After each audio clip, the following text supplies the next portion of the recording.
Cruising with Steve. Get in, sit down, buckle up. Cruising with Steve. Get in, sit down, buckle up. Cruising with Steve.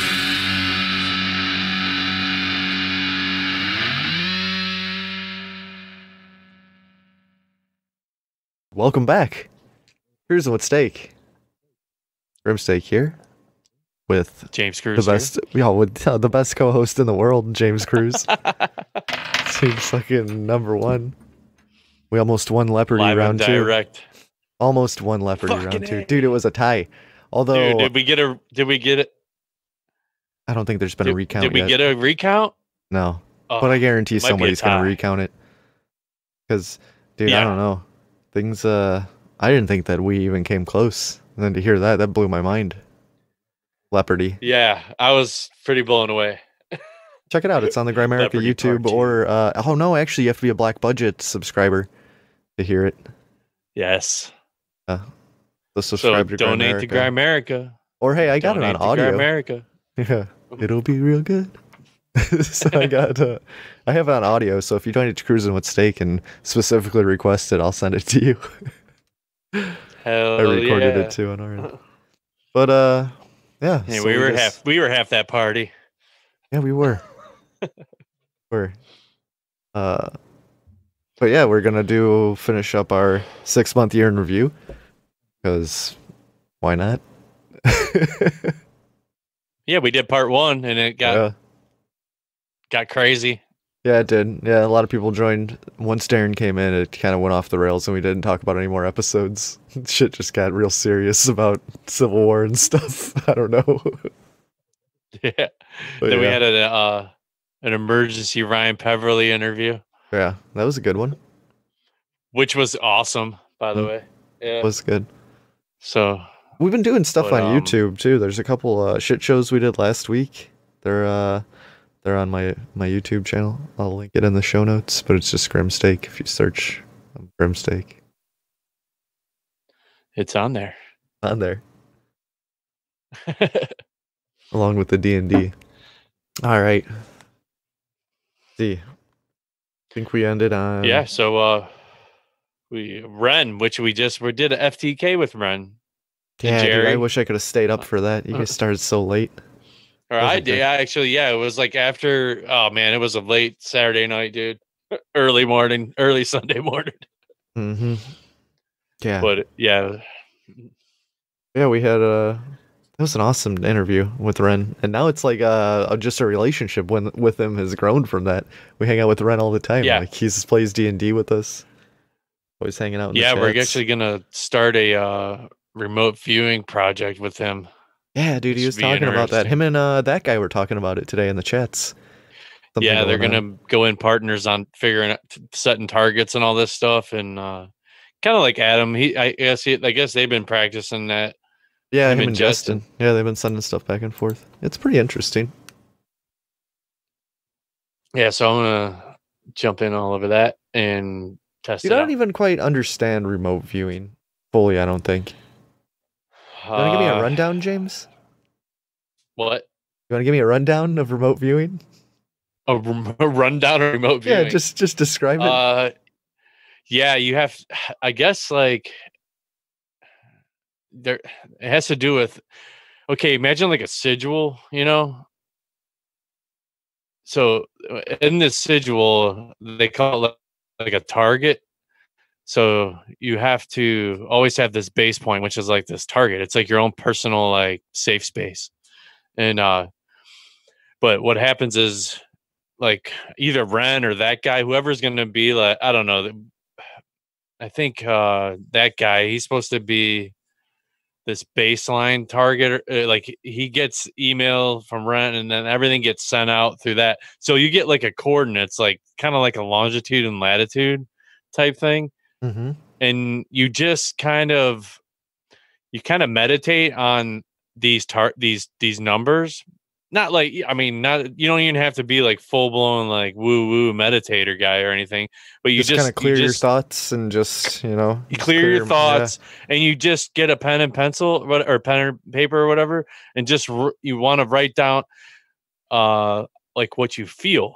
So it's warm, sharp, this, that, whatever, you know, like furry, fucking whatever it is, and then like Right. I think that, yeah, so it basically ends up describing what the target is, and I think answers could be pretty interesting in the end. How many people you get doing it? Yeah, man. It's cool. There's a difference between remote viewing and like and astral travel, which we kind of talked about on Adam's show. Mm-hmm. Like astral, it's like you're you are well, I mean, I don't know. I'm kind of with Wren on, and even a couple of us were kind of talking to how, like, is what you're experiencing when you sleep like real or not? Is Exactly. it, or is it like a, you know, if it's a manifestation of your dreams? Is it not? Is it an astral? Because we were talking about astral travel We're just and entities. out of body experiences. You guys were talking about like Wren Yeah, was and like fighting entities in his sleep and shit. Like that was crazy. Yes, dude, he had some crazy stuff. Yeah, dude, his stories were there. blowing my mind.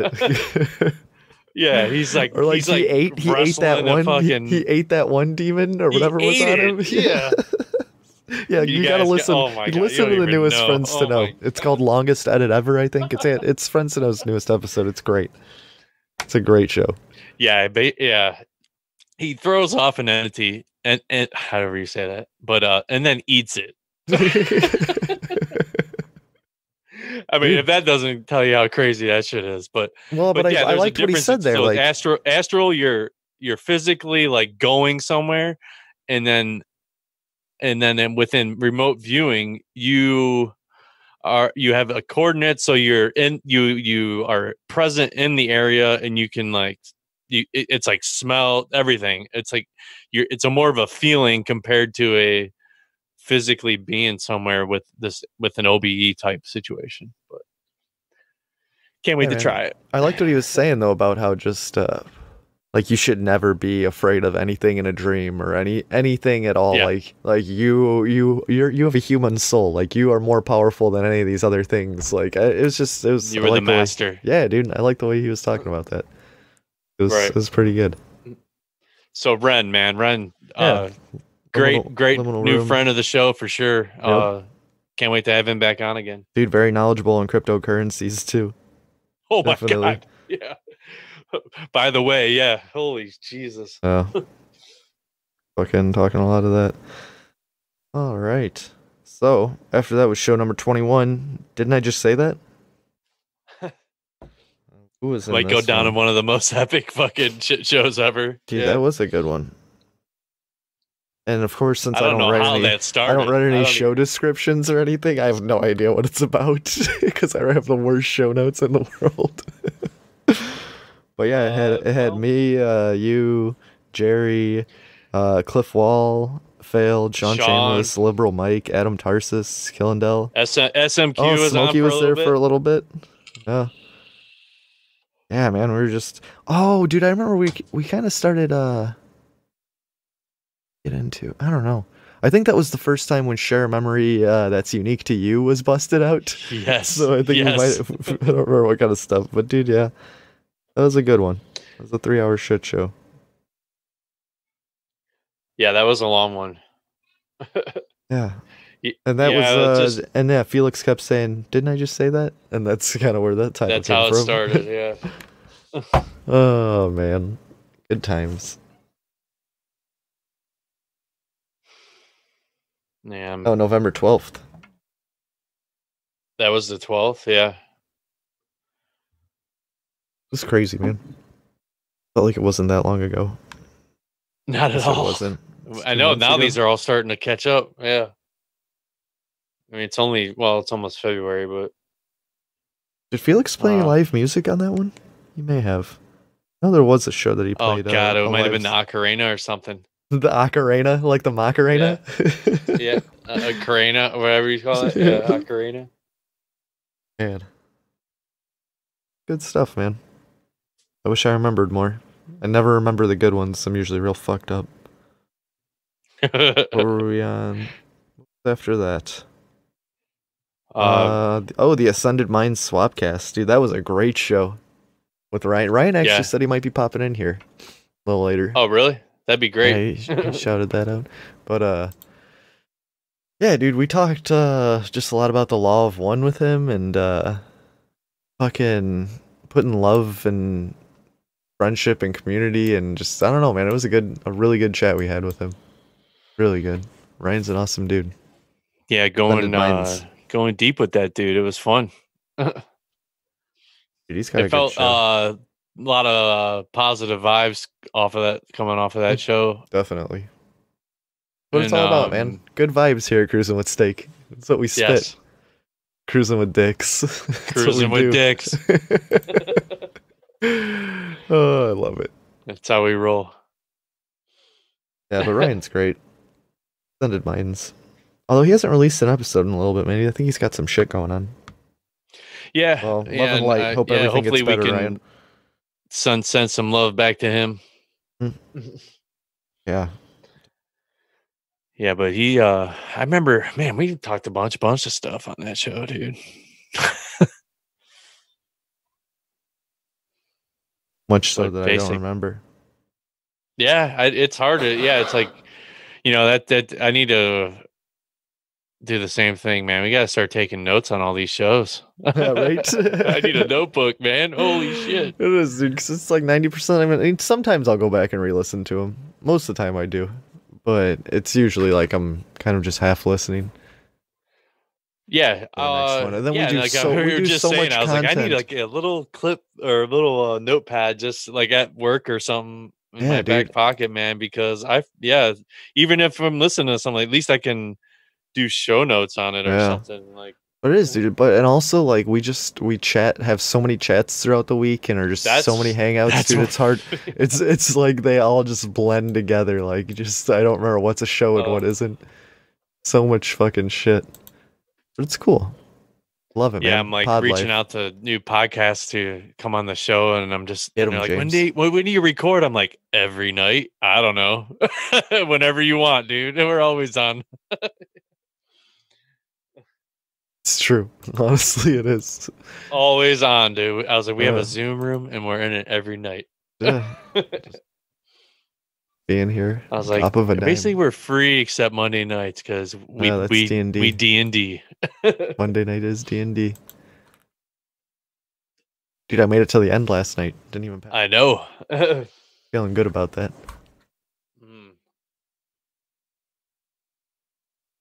Yeah. Well, it'd probably be better if we just power through these, because once people start joining, it's going to get harder to finish these up. True. Because I know that Failed's going to be coming back. Jerry's going to pop in, probably. Yeah. Check out Ascended Minds. Find it on your local listening device. It's good stuff. So that would have been episode, because dude, I'm so half-assed in my numbering. Like I number some of them, I don't number others. So that was episode 22. And episode 23 is Nick the Rat and Adam Loyal. Dude, we had an hour and 40-minute intro on this one. I think that was the last time. That was the last time we stopped doing. That was the last intro, because I was like, nope. I was like, this intro is longer than the actual show is. We can't keep doing this. That's crazy. Hour and 40 minutes. Yeah, man. Dude, Nick's great. He's just great. Just such a character. He was amazing dude to talk to, man. If you guys listen to Nick the Rat episode, it was crazy. Adam joined in with that. Yeah, and the shtick, he just pulls these shticks where like he was pretending he was in jail or something the entire time, or in prison. Sewer. Yeah, in the sewer. Like, dude, it was just ridiculous. And it's like, dude, his show. It's great. Like a music show. He does news, music. He listens to voicemails. It's live call in. Like, dude, it's like Dr. Demento. Like, he does his own ads, and they're just ridiculous ads. Like, dude, Nick's Nick's a treasure. He's got a very unique show, definitely, and it's one of those. He's got this like anxiety voice that people either love it or they absolutely hate it. Yeah, he's like he's a nervous rat in the sewers of Brooklyn. What do you expect? Oh, dude, is that your landline going off right now? Do people still have landlines? No, that's my cell phone. That's my cell phone ringer. Do we need to pause, James? Nope. Oh, that's sweet. My nephew calling, probably from my son. That shit. At this hour? My son's got his own phone he can call him on. Man. Not a phone, but he has I got him an iPod, like a 5-year-old iPod. Yeah. So so he can at least say he does take it to school, but they don't let them use their phones and shit in school, but except in sort of. But yeah, that's crazy. They gave up. Yeah, they gave up around here. Like they're just like, fuck it, let the kids use them all day. You can have them like in the mornings and before school starts and shit, and everyone like is hanging around in the common area, and then during classes. And some teachers incorporate like a little bit of phone usage, but oh my god, hold on. All right, podcast. Or wait, no, here we'll play let's see if I can find a steak break jingle. No, I got that thing around here somewhere. Probably. Maybe. By the time I find the fucking jingle, he's gonna be off the phone. We'll be right back after this break. Thanks for tuning in to Crimson with Steak. Alright, we're back. Yes, a free radical. We're back. James's phone call. Radical. James's phone calls fiascos are over.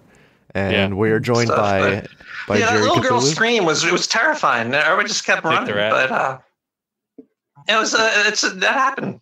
What is he talking about? It's a true story.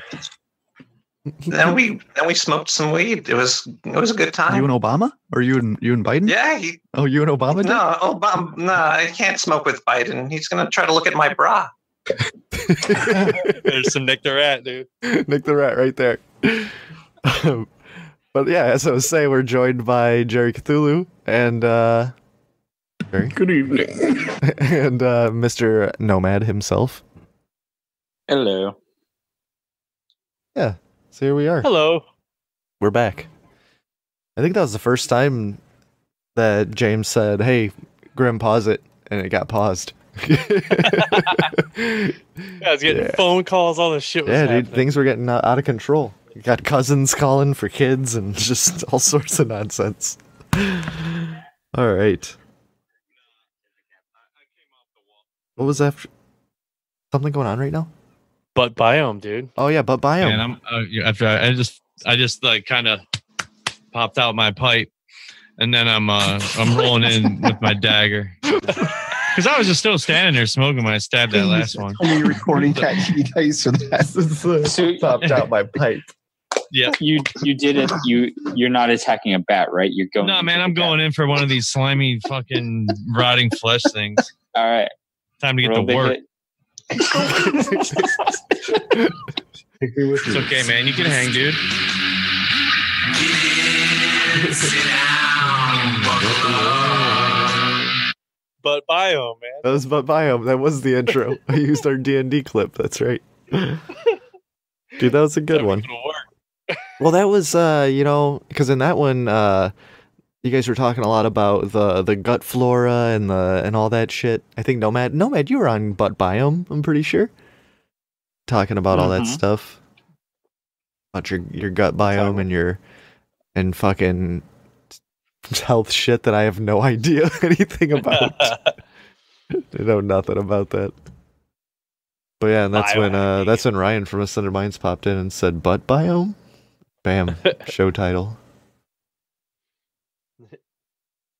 Yeah, let's see. We did I'm back. Welcome back. Thank you. Yeah, so this was a 2.5 hour just show. Yeah, just a shit show. Standard shit show. It's a good one. Who did we have in that one? We had Jerry, that guy, Cliff Wall, Failed, Nomad, Liberal Mike, Adam Loyal, Darren Grimes, Ryan. This was the butt biome show. Oh, that was a good show. Yeah, that was a good show. Nice. So, how long have you guys been recording? And what is the topic, if anything? Just part 2 of part 2 of our 6-month year in review. Just doing a recap of our shows last year. Oh, right, you said that. Yeah, and we're only like 19 minutes in. So, we'll rip through these and then we'll just bullshit for a while. That's my plan. Then I will hold my question till the end. Oh, there's a question? Well, yeah, but it's got nothing to do with the show. Grand finale. Grand finale. I wanted to know if that memo came out today or anything. Yeah. Oh, I don't know, but we'll put it on hold. We'll let us stew with that for a while. So after Butt Biome was probably my favorite episode that we've done. When we talked to Micah Hanks. That was a fucking 4-hour show. And yeah, man, that was 4-hour show. Dude, it was great. That was absolutely great. The weather started getting rough. It did. Our tiny ship was tossed. but yeah, man, it was crazy. If not for the courage of the fearless crew. No. The podcast would be lost. Yeah, I can see James probably trying to pick up a soundbite from the Micah Hanks episode right now. He's frantically going through his phone. You can see it in his eyes. But just randomly pick a spot right now and we'll find some gold, I would imagine, talking to the voice of God. Oh yeah, dude, I started with the Cowboy Bebop intro. That was great. I think it's time to blow this scene. Get everybody in the stuff together. Which is a great anime. Okay, 3, 2, 1, let's jam.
Welcome back to Cruising with Steak. Oh, classic Grim intro. Hey guys, it's Grim Steak here.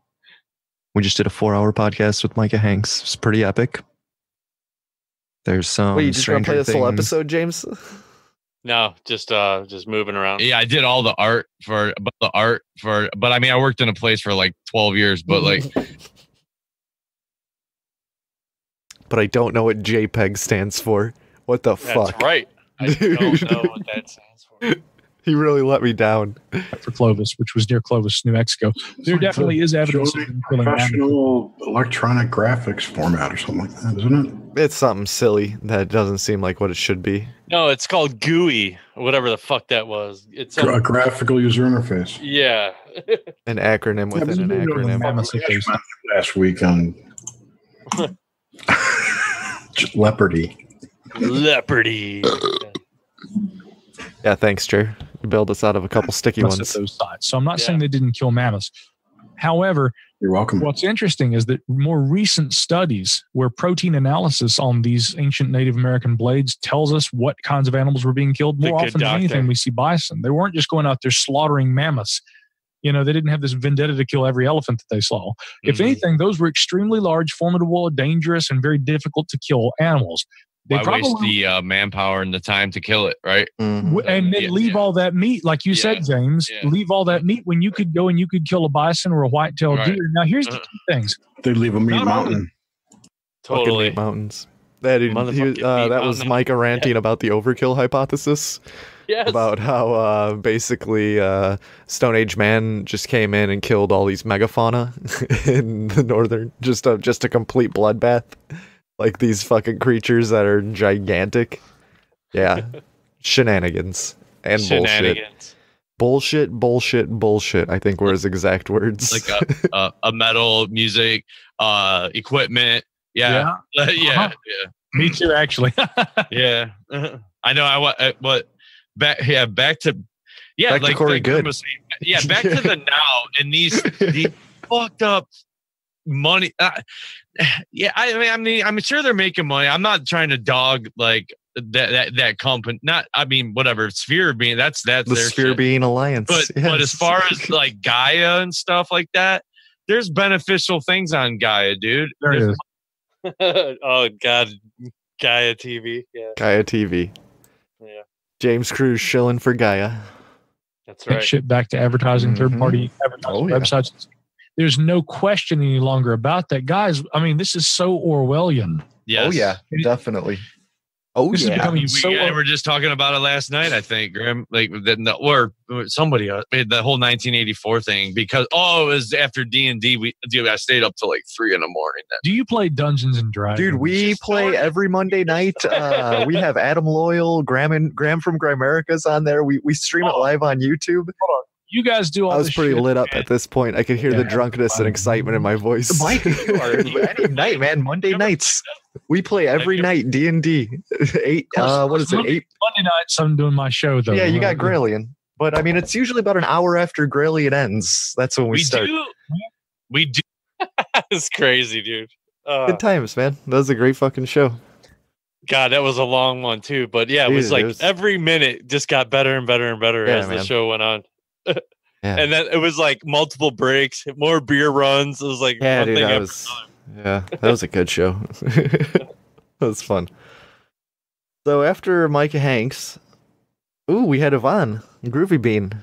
And Jerry sat in with it. Jerry actually was the guiding hand behind that show to a point. More of a spanking. No, it was a good show. Yeah, dude, that was good. She's got a lot of great stories. What are you doing here, James? And she's gone off and disappeared from YouTube. Really? Oh, wow. She's taking a break, yeah. Oh. I guess. I haven't talked to her. All right. But that was a great show. If you like, I don't know. No doubt, yeah. Okay. Beautiful drawings. Thank you. See drawings, yeah. Gosh. Fucking near-death experience. Things happen, dude. Things do happen. Things, but shit like that happened to you with this drunk driver. Fuck that shit. Yeah. So fuck that shit. Anyway, let's get back on to you were blasted into this vortex round, like this area 360 view of the universe. Yeah. So wow. That's awesome. So, and it wasn't in the meat bag. This is in the you deep inside that essence that was hold on. Oh. And it was that, and it really was a mantra for quite a while. And so then I'm back out, and it was the absolute most beautiful knowing of what the word love here means, and serenity. And all the stars were like a warm blanket, like everything stitched together. And it was this sense of knowing, love, and being with the creator in creation, creating at the same time. That is awesome. Yeah, that was great. That was a good fucking clip that you just randomly pulled, James. I knew we talked about in the beginning where we started going into that. Yeah, but that's why I need my little notebook, man, for moments like that. Now, let's sidebar here. Nomad. Was that anything like you experienced? Extremely like that. And those are total words of wisdom right there. Yeah, dude. I think that's it was so interesting. Pretty crazy episode there. She had multiple, I guess, experiences along those type of lines. Like I think she had was it like 2 car accidents like that or something? I don't know. Could have been. Yeah, like I don't. But like, what is that? That whole just going to the edge of death. And just like what is that? It's just because so many people report feeling the same things Like there's a consistency to it. I'd say in a way, it's a preview. You think a preview of what? What's to come, and probably also a remembrance of what has happened many a time before. Yeah. Yeah. Right. The one guaranteed thing in life is death. Yeah, that's true. So anyone that especially gets in a car accident, has a near-death experience, that's a total preview. Huh. It's just, I don't know. I mean, like, I wonder if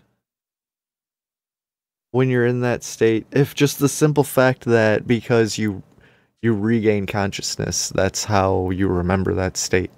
Or if the simple fact that, like, there's still a part of you that's hanging on that knows it's going to come back. Like, I wonder if, like, when you actually kick the bucket and you're gone, if you are experiencing that still. Or if the only reason that you experience that is because you still had consciousness. Or a little bit of it. Oh. All I can do is speculate and guess and wonder. Which way is it? The body can't exist without the brain, or vice versa? Which one is it? The body can't exist without the mind. The mind can't exist without the body either, because it kind of contains it. Like you can't just have a floating brain. Sometimes it does. And that's why I would say like consciousness probably lasts after you die for at least. I mean, who knows how much time exactly? But so those neurons stop firing.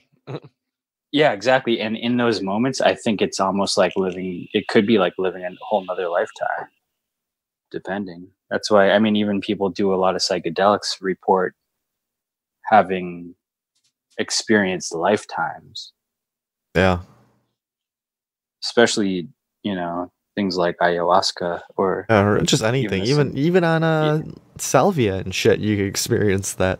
Like that was, I heard it on Joe Rogan. I think it was Ari Shaffir or something. He took a hit of salvia and like experienced this whole entire lifetime till he was like 40 or some shit. Like it was like a complete Roy experience from Rick and Morty. Like it's just crazy. Right? And to think you used to be able to buy that from head shops, dude. I think you still can in some states. Like that's crazy. Like dude, I remember seeing like it was like the 20x super sticky salvia, like black tar salvia, and all this shit. Like they were just getting it so strong. And I was like, fuck that, because I smoked just the regular stuff that I bought at a head shop in the mall when I was like fucking right when I turned 18. I was like, I'm buying this shit. It was just like, what? It whacked me out, man. Crazy. Did you have any like really crazy experiences? No, because it wasn't like the super strong stuff. It was just like the basic. Like it was almost like potpourri. It almost seemed like it was weird. It wasn't anything too strong. Oh yeah, just the standard shit. Honestly, that's probably one drug I wouldn't want to do a high dose of. Yeah. Well, dude, it's basically DMT, isn't it? Or like it has the same effects. It releases the DMT in your brain, or like, how does that work? It could, but it's a totally different, active. It's not. What's that? What? Sorry, my internet must have just cut out. Oh man, I was gonna say, what's going on? I didn't say anything. No, I was waiting for you to. You were talking, and then ghosts or hadals or something. I was gonna say I think it's a totally different active molecule that makes you trip out. It probably does make your brain release some DMT though. Mm-hmm. But I mean, especially when you think about the potential that behind a lot of psychedelic substances, there are the possibility of entities. And I've always heard that salvia is one of the mean ones. Yeah. Well, they claim like DMT gets released from the pineal gland, right? That's what they figured out. And then I've also heard conspiracies. Naturally. I've heard conspiracies about fluoride calcifying the pineal gland. Is there any actual evidence to that, or is that just a theory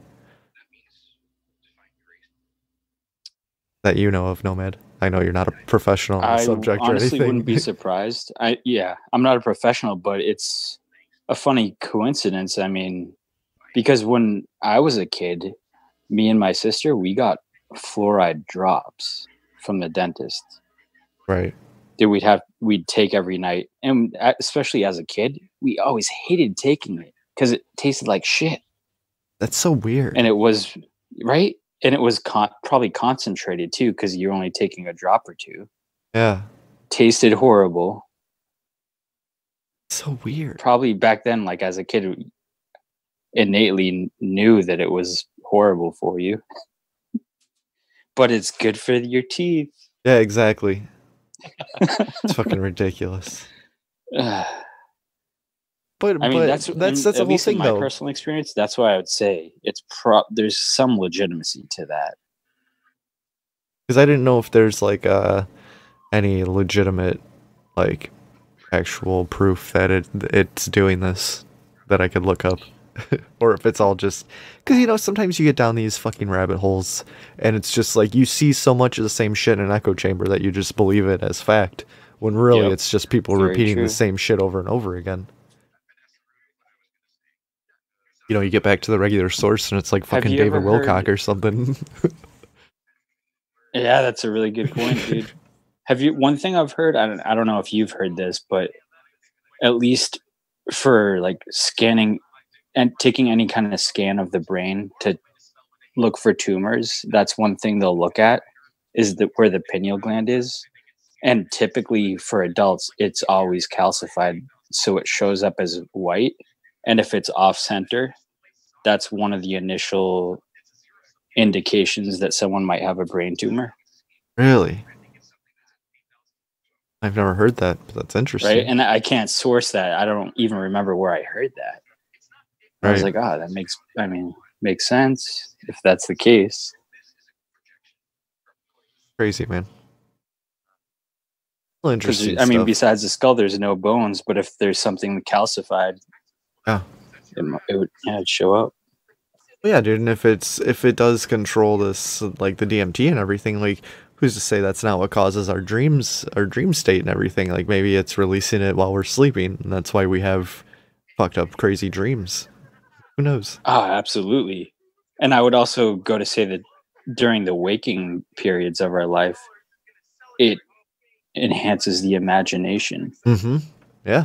And I could easily see that as being a big thing, the powers that be, or whatever you want to call it, would not want.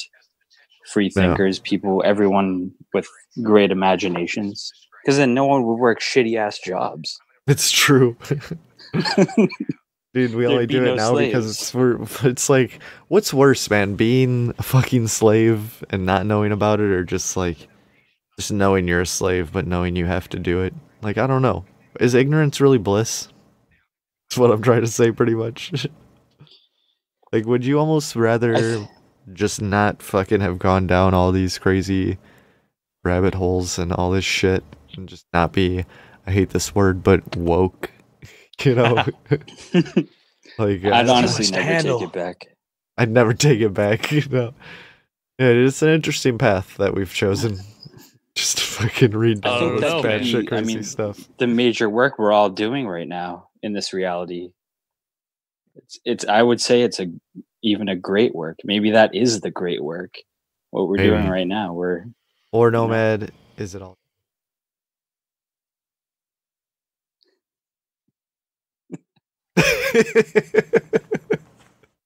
It could be. Is it? Oh, dude, when I was listening to FTK, I heard you drop that a couple times, and I was just laughing my ass off. It's a distraction. Dude, I try not to say it, but it always ends up coming down to that. That's because there's so much shit. There's so much shit out there that's distractions. How could you not say it? Is it all a distraction? Dude, it's all... A lot of it is. It really is, man. You can't deny it either. It's all just a big, hey, look over here move while we fuck around over here. Like, it's... like with these... interesting paradigm. Like with these memo papers. Yeah, dude. It's just hashtag nothing burger. That's what's coming from that, man. I hope when these people are just salivating. Well, yeah, dude. I mean, we all hope that people are. We all hope that there's justice in the world and people will serve for their crimes. I don't care if it's on the right. I don't care if it's on the left. If people are doing shady shit, lock them all fucking up. But the point is, don't put all this bullshit out to get people riled up just for your party politics. Like, I don't think they realize the emotions that they're messing with these people who are actually like deep into it, like obsessive over it. Like, it's just frustrating, man. It's very frustrating. Or they do realize that, and that's the whole point. Yeah. Because there's going to be people that are super invested into it. Yeah. And then underneath those people, there's going to be a bunch of people looking up to those people. And it just goes down and almost like infiltrates everyone. Trickle down conspiracy theories. Yeah, I'm not even that. Anyone that cares about politics too much, right? They get affected. Well, yeah, and dude, it's just that people are so obsessive over it right now. It's like they've locked in their hardcore teams. Like, I'm on Team Trump. I'm on Team Democrat. They've locked it up. And it's like, oh, Jerry, let's talk about your memo stuff. The conversation kind of just brought it up. Yeah. I'm sorry, I had to go finish cooking. I'm saying that nothing's gonna come of it. That's my guess. All about division. I think it's all bullshit. Dividing the people. It's just a distraction, in the words of Nomad. Regardless of, okay, so first of all, the Democrats shut down the government over immigration. Okay. Pretty much, right? Right. So that also coincided with this memo and how no Democrats voted to release it, or no, I forgot what it was. No Democrats had seen it yet, and the ones that I don't remember the exact story. Basically, the story, distilled down was that the Democrats don't want it out. The Republicans do, and the shutdown may have been because to distract from that memo. That's one narrative out there. The memo is from this Nunez guy, right? And yes, and it's a summary. Isn't he involved, or like, hasn't he fucking put out bullshit before or something? Or isn't there something like kind of fucked up with him, Nunez? I heard no agenda talking about it. It's not backed by law or anything. Like, it's just like this dude just like coming out saying some shit. Like, I don't. What I heard the memo is it's a summary of the Office of the Inspector General's investigation, which has been ongoing since 2014, something like that. Okay. Wiretaps, whatever. Yeah. Like the OIG gets to see everything, regardless of classification. That's their job. It's like we talked about this before. It's like having internal affairs being blocked from looking at certain evidence. It's not allowed. So this memo is apparently a summary of the full investigation, or possibly a new one that's going on. I don't really know, but it's somehow involved with the OIG's report. Benghazi. Regardless of what we think about the events and the shenanigans that went on around them, this may be the real story of what went on. And you got to think about a government that's willing to step out on like the administration hasn't denied that this memo exists. Trump's even acknowledged it and wants to get it out quickly. So granted, he hasn't used quite the language that everyone else has. But today I found it really interesting that the bit about the secret societies that's in the memo. Yeah, dude, they're reporting on it about like Fox News and stuff. They're talking about secret societies. Yeah, that's pretty fucking interesting for something that's made up or fake. True. If CNN starts reporting on it, then I'm going to start. If it sticks to Fox, it could be one of those leaked things to find the leakers. Okay. You know what I mean? Yeah. If more than Fox starts reporting on it, well, actually, I think I saw Mitch McConnell actually said something about it, but whatever. If more people start talking about it in public, then it might be legit, really in there.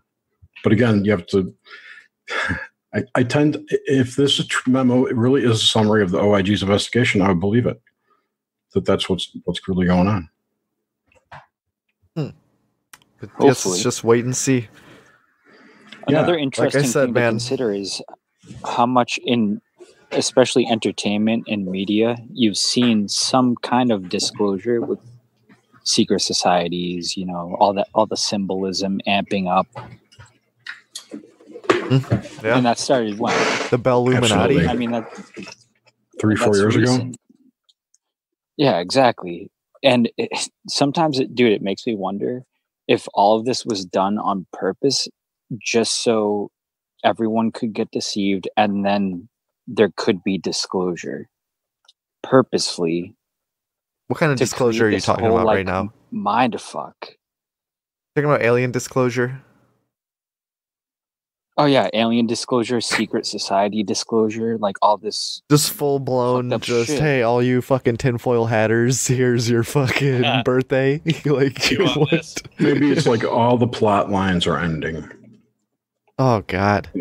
Every distraction's a thread, a plot line, that goes wherever, and maybe they're all just ending. Maybe it's a super motherload drop into the mainframe. Jesus. And when you think about it, if that's possibly the case, what would be the point of that? Of what? What's the AI? Because we need a reboot. Yep. Put it all on the table. See how people react.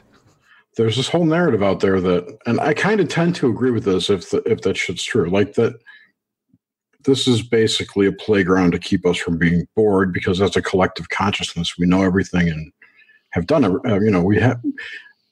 Being just one thing is boring. So you think up this kind of cage that you can play around in, right? And all these things that are pushing back against us, keeping us from growing or whatever, are things that we built into it to keep us from being bored, Yeah. That, or on purpose to possibly evolve our minds. Exactly, to expand. And if that's true, it's possible that the whole thing could be hijacked, right? Which you hear a lot of people talk about. The hijackers could be just another thing that we set up to keep our minds going. I don't know. I kind of keep an open mind here. I don't know what's going on, but it does seem like a lot of things are starting to spiral out. Yeah, that's for sure. It really does. For sure. Yeah, and you were talking about the retreads of things like Pedogate. Wasn't it just like Pizzagate? Like that, isn't it just like a retread of some shit from the 80s? Wasn't there the same type of investigation going on into like child trafficking? Oh, well, that was like the Satanic Panic. That was more with the Satan. Franklin papers, right? The Franklin cover up, yeah. But it's like the next generation getting busted for it again. Exactly. Yeah. It's like that thing we played the other night on Adam's show, dude. Just like I declare to be the best ever, and I agree with him being declared to be the best ever. He's not far enough. The Futurama, Jack Johnson and John Jackson. Yeah. Well, the other thing, the only thing, my takeaway here, put it this way, my takeaway here is that the common thread through all these scandals seems to be pedophilia. Yes. If you go back, interdimensional child rape, whatever the reason. But then again, look at what one of the most popular religions on the planet is, a blood sacrifice cult. So, yeah, true. Go figure. Gotta get that young blood. Dude. A blood sacrifice cult. Well, what would you call Christianity? Oh, shit. It's true. Sacrament. You're eating blood sacrifice to save your sins. You're drinking blood and eating fucking body. Eating, yeah. Body. It is pretty cannibalistic. I'll give you that. Oh, super! It's super dark. So, yeah, that was our episode with Groovy Bean. That's pretty awesome. What was after that? This one right here. Theory that I have. Bitcoin is one of many commodities that will eventually, possibly, has the potential to become the foundation of currency. as you describe it, currency that you can exchange on your local market, currency you can exchange in the world market. Being that it is a commodity, that does put it in a category much like oil or gold or silver. So I understand where you, Jerry, and Wren are coming from. It's codes in a computer. How is a computer worth $11,000? Dude, what do you think it is when you get direct deposit on your check? You don't even get paychecks anymore. Yeah, this is what's interesting and fascinating. It's a Ponzi scheme. This is what's fascinating about it. No. Yes, if you look at it's not a Ponzi scheme. Hold on, let me have it. $11,000 for the Bitcoin right now is putting it into the pocket of the guy who's cashing out. And then once this drops, everybody that paid $11,000 is going to sell it for $8,000. And guess who buys it? The guy that was buying it for dirt cheap. So that's the way all stocks work, though. That's where all stocks work. I mean, yes. It's a I see where you guys are coming from. Biggest point, and nobody gets it. That's you don't get it. It's not a. There's a finite amount of. Here's the thing. Any he just got triggered and left. Oh, man. So awesome. I love failed to death. I love him. That was the best. That was so good. Dude, that was a great show. It's a Ponzi. Awesome. The best part now is he's got a bunch of cryptocurrencies. Yeah, he's big into crypto now. Crypto league. Dude, and I was going through that to find that clip. Dude, that was the one where Jerry got flagged like 15 times for playing music the whole time through the whole beginning half of the show. Because we were playing all that music. We were playing all these. You got all them strikes on YouTube. It's a jukebox. Yes. That was so fun. Almost all of my videos get flagged. Wow. Is it because of music and stuff? Yeah, I don't care. That's why I use good music, because I can. I don't give a shit. Yeah. But man, fun episode, dude. That was ridiculous. Yeah, that was with Wren. We were talking earlier about that one. How he's in crypto, man. He's man, jeez. Yeah. We only got 2 left, James. We have a channel on Discord server for crypto stuff. That's right. Yeah, it's in the Cruising with Steak. It's Ponzi Schemes channel. Yeah, dude, we had Jerry, Liberal Mike, Cliff Wall. Singing jingles and shit. We had failed Suzanne. Suzanne was going on the crypto stuff too. Truffaut show. Michael Truffaut. Michael came in there. He was in there. Michael was in that one.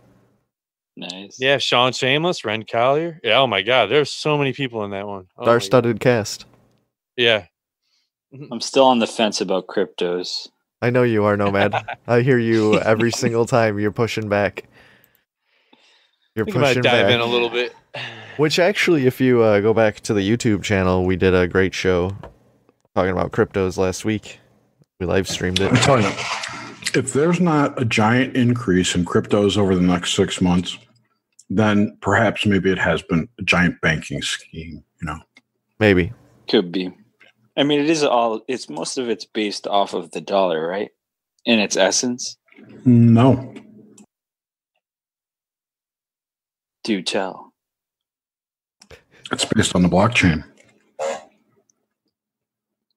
Yeah, but where does its ultimate value come? Doesn't its ultimate value come from the dollar? If I'm a Japanese dude who has Bitcoin, does it come from the dollar or from the yen? All right, so most of it comes from physical currency is what I meant to say. No.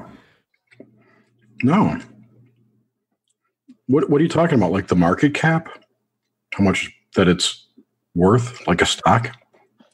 Well, for example, say I wanted to get some cryptos. Mm-hmm. Well, do I have to use money to get it? Yes. I rest my case. Okay. Oh, I love you, man. Didn't really hear an argument here. Well, you know what I mean? And the only thing I would based say... on money, dude. Everything is. Exactly. And I totally agree. And the one thing I worry about, I guess at this point, is that it's almost a transition into going purely digital currency. Yeah, it is, but it's okay.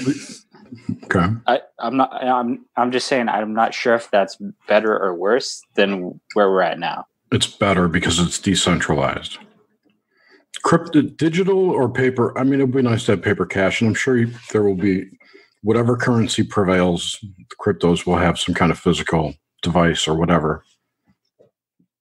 The point being, I forgot now. That a digital currency, there's nothing wrong with digital currency as long as it's not controlled by one entity.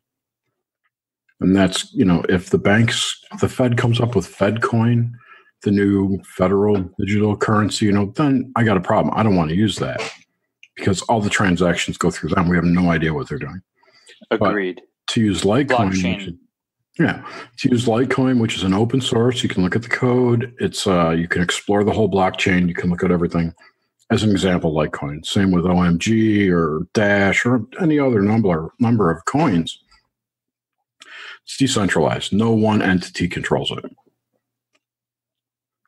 In that way, I have no problem with it. Yeah, and that's one of the big ups for cryptos. Mm-hmm. So there is a crypto, one of the top 5 called Ripple, which is a decentralized, centralized coin. It's owned by the banks or Rothschilds or something like that.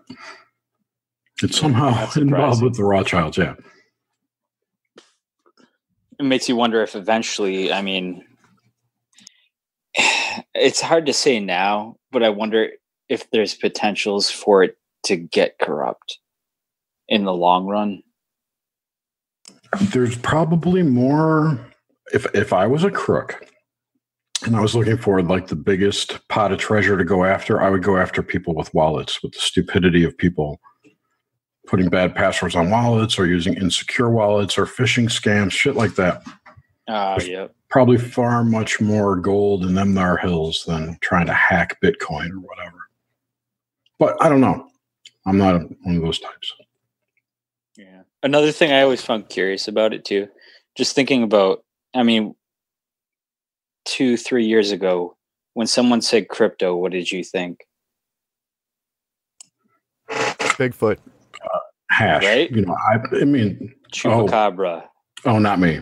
Batman. A flying, yeah.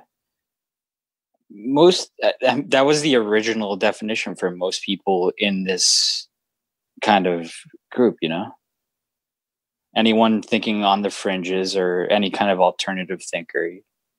I skipped the whole cryptozoology phase.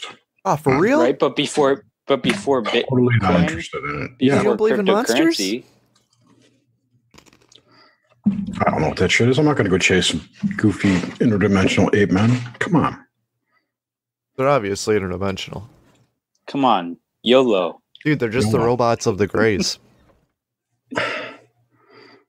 I would say the other way around. Oh, you think the Greys are little robots of the Bigfoot? Probably. The Bigfoots are probably projecting reptilians into our brains to make us fearful. They're probably our overlords. I would totally believe that. They live in the Hollow Earth, controlling us from the underground. Totally. I think we just solved the mystery. Mm-hmm. This whole planet is controlled by Bigfoot. Yeah, and everyone on it is controlled by stupid stories about Hollow Earth and Bigfoot and ET. Yep. Fairies. Well, and see, that's the funny thing. You say it that way because before cryptocurrency, like I said, whenever anyone says crypto, that's what you thought of. And now when anyone says crypto, you think of cryptocurrency. Is that a coincidence? So where's Bigfoot coin? I think that's a great question. There better be. If there isn't, I need a Mothman coin too. See, Bigfoot altcoin. I'll buy that domain right now if it's available. Bitcoin cryptid Bigfoot ICO. Yep, there it is. Makes sense. Everybody, any idea that I feel like I've ever come up with, somebody has already come up with it way earlier. My stupid, unoriginal brain. Well, what was after It's a Ponzi Scheme? What would we have after that? Ooh, Christopher McCollum. Yes. Mr. McNonymous from the Middle Theory podcast. Which he was going on a rant today on Twitter about something that my brain couldn't understand. I know. It really like was. You need to vent. Yeah, something about conspiracies and 9/11 and how everybody's stupid and some other shit going on. Like, I don't know. Whoa. It wasn't that bad, but it was. I mean, it was way more intelligent and probably nothing like that at all. But there was something about that going on. I don't know. I mean, he was dude, Chris is awesome. Yeah, dude, he's fucking. It's 1992. So we need to have some real reason to go in there and blow shit up so that we can go in and rebuild it. Is something like that happen? I think it's entirely possible. But was there an institutional overlook? Was there an institutional orchestration? No, impossible. And this goes to one of my favorite things. I have a lot of favorite things about conspiracy theories and theorists, but this is one of them, is we, and I use a collective we without really attaching myself to the movement, but just for the ease of communication. We, believe that the government is absolutely incompetent and cannot be trusted with anything. And at the same time, B, we believe that the government is super, super good and super successful at orchestrating elaborate terrorist attacks against its own people and then covering it up and no one leaks the information. Wow. So there are two very contradictory things there. A, the government is absolutely incompetent, and B, the government is some kind of super genius. Love it, dude. Yeah. It's a good point, though. There's a lot of that going on. Or C, the government is controlled by something else. Yeah. But dude, that's like, it's the same. Like, why are we expecting disclosure from the government? Like, why is it how we can go on and say, these guys cover this up, they do this, they lie, they do that. And then when they say something like, oh yeah, hey, the Pentagon's had this $20 million program going for 5 years, like, everybody's jerking off on it, loving it. It's like, what are you doing? What are you doing?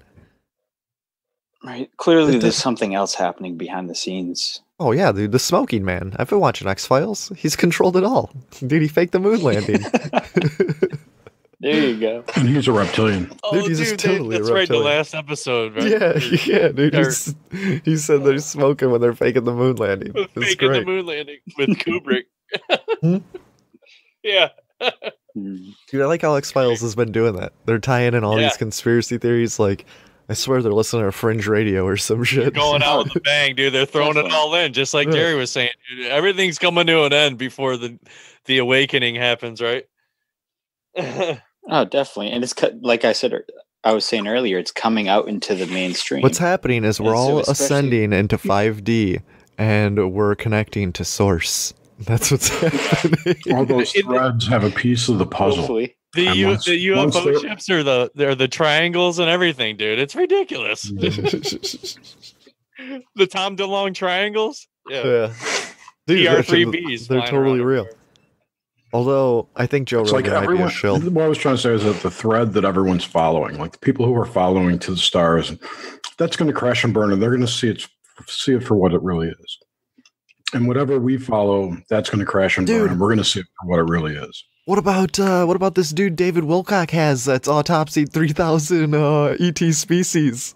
Exactly. These people are going to get more and more and more ridiculous, and finally just go, come on. Oh, like, wow. I missed that. What happened with Corey Goode this year? Oh. And last year is going to happen again to everyone. Like that pattern, right?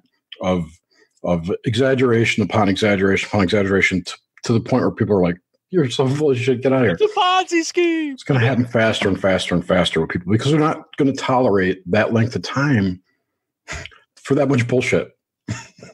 Yeah. And that would be a good thing, right? Dude, because what do you think? you an instant bullshit filter. Yeah. That's I think when everyone works through their threads, that's when the awakening will happen. They're not going to tolerate that much time. Dude, it's been 71 years people have been talking about flying saucers since Roswell. Like, that's a lot of wasted time. And they've kept those breadcrumbs and people still interested in it.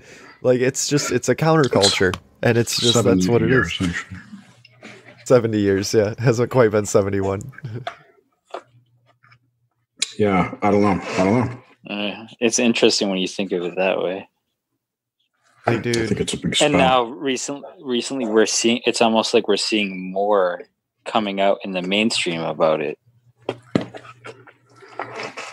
But how long will the people continue to accept the nonsense from the mainstream when they're no longer accepting the stories of the non-mainstream? You know what I mean? Apologize for having it from my mouth. Rigatoni night. Question. Rigatoni. Yeah, I think these alt stories, these alt media stuff is training people to be more discerning when they hear real news, alleged real news. Mm-hmm. The whole point is to become a better critical thinker. Correct. Oh Correct, man, absolutely. look who just showed up, Mr. Wren. Speak of the devil. Here he is. What were you guys saying about me? How handsome you are. Oh, I am handsome. And we missed you. Oh, dude, how'd your show with Conspiranormal go? Oh, it went great. Yeah. Got to say a lot of cool stuff about Marxism. I think I came across as pretty reasonable. Good. And they're probably going to get a lot of the hate mail. And, Excellent. It's my fault. Dude, it's cool. Anybody who sends hate mail about that is an idiot anyway. Adam's a great guy. Mm-hmm. Adam is they're always fun to talk to. Yeah. Nice, dude. How you doing tonight? I'm doing all right. It was fun talking to those guys and just kind of chilling out. Thought I'd drop in here and see what you guys are talking about. Just almost wrapping up our 6-month year in review. Part 2. Awesome. We mentioned you a few times. Yeah, you've come up. Ponzi scheme? The Ponzi scheme. Yeah, we just talked about that episode. That was a classic moment, yeah. It really was. It was. But look at now, Hey, you have that episode, and now Failed is in the crypto market. He's going all in. Exactly. That's why I'm going to turn you guys all into Marxists. It's just going to take some time, but I don't make think everyone that's come going to happen. to my side of the room. Make you all crypto traders, and you'll be Marxists. Bunch of communist crypto traders. What the hell? Why'd we let this guy on our podcast? I'm an insidious force. Why does communism have to go with the digital currency? Well, from a socialist perspective, I think it's revolutionary in that it cuts out central banking systems and the powers of capital, puts control of capital back into the hands of the working class. I don't disagree, but that's not really communistic or socialistic. It is, in my view, it is, but I've had a lot of leftists disagree with me on that, so it's kind of part of my own brand. Okay. Yeah, some leftists definitely disagree with me on this, and I've had people send me some angry messages about it and be like, you're not a leftist because you are involved with cryptocurrency. But, I've got my own arguments for why I'm involved in it from a socialist perspective. And there are at least a couple leftists who do it too, but and sometimes you're a crypto-communist. Yeah, basically. I can dig it. I see it as a way for me to provide, financial security for myself. It's not like I'm going to get ridiculously rich off of it, and I put labor into actually doing it. Could have. It'd be nice, but you never know. We're not counting on it, right? I could wake up that one morning and all the alts are skyrocketed. Never know. Yeah. You jerk off 3 times. Oh my god. Well, even if I doubled my money now, it's not like I would be rich. So it's going to take maybe like 100x before I'm rich. Yeah. Well, yeah, this is the last episode of 2017. It was when we talked to the 7 Ages Research Group with Micah Hanks, James Waldo, and Jason Pentrill. Dude, this was another just mind blower. Dropper. Oh my god. Yeah, they're doing great work. Mind blower. My brains are getting blown out everywhere, left and right on that one. Mm-hmm. I got a one queued up for you right now. Play it, James. Yeah. It's 16,000 years, and then I thought the melt off was more recent, so I was just trying to somebody put other than Micah in talking my mind as to why. So how that would be older. How that would be older than what the impact hypothesis would state, or just, so impact hypothesis, like we're looking at 12,900 years ago. Mm-hmm. Now you got to keep in mind that the Laurentide ice sheet never came down to the Metacroft rock. Further north. Gotcha. Yes.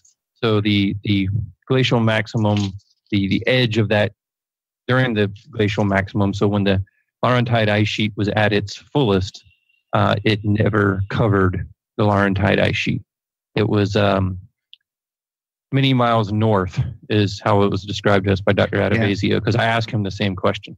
Yeah, I think he said it was up around Erie, Pennsylvania, which is a couple 100 miles north of there. Yeah, so that would have been a refuge even pre-Clovis, which is exactly what the artifacts found at the some of the lowest layers within the rock shelter. That's exactly what they're showing. So there you're seeing the rock shelter is situated above a creek that runs down to the Ohio River. So it, the easy way to think of it is the rivers, the streams, and even the ocean back then were the interstates. It's much easier to just hop in a watercraft and move down a river than it is to hike for, days and days on end through rough terrain, through areas that may not have paths. So, we're definitely constantly seeing more evidence of watercraft use, larger amounts of movement, further distances than we had ever about before. And it's just a safe way to think of when you asked earlier about how to find artifacts and sites. Look for things like streams, feeder creeks, natural springs, anywhere that, you could have got water, clean food. Those things were absolute necessities. A rock shelter was like checking into the Holiday Inn 7,000, 8,000, 15,000 years ago. Right. To put it in perspective, just, stand up and go outside and then never go back inside again. So, go walk out in your front yard and just never turn around. Wow. That's what these people did. I mean, of course, just traveled. They just constantly traveled. Yeah. I mean, they were adapted, they knew what they were doing. But, there's days when we have blizzards, there's days when we have storms where it rains nonstop for 3, 4, 5, 6 days in a row. Sometimes these people were probably just miserable.